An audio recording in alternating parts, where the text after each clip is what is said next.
I'm from Cainta. I'm Ilocano. But I don't like Marcos.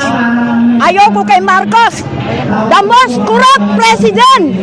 Kahit wala si Congressman Sardico. Alam ko na yun. Katangan ninyo, sino pumirma ng GAA, BICAM, May Blanco? Si Marcos, bangag, tatandaan ninyo. Si Marcos ang the most corrupt president I ever heard. Kaya ako lalahok, inflation, ang talong, 200, ang galunggong, 400. Yung 1,000 mo, wala nang mabibili. Isa pa lang yun, na malengke ko. Isa pa lang yun. Tapos, gusto pa niya si Marcos, bangag, maglalakaw ka, Marcos. May kastang ka. Hindi kita gusto.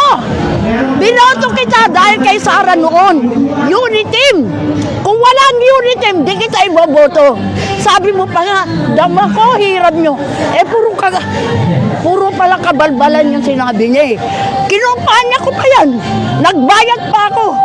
Kasi dahil kay Sara, kung hindi nagpabola si Sara, o nasana si Sara, di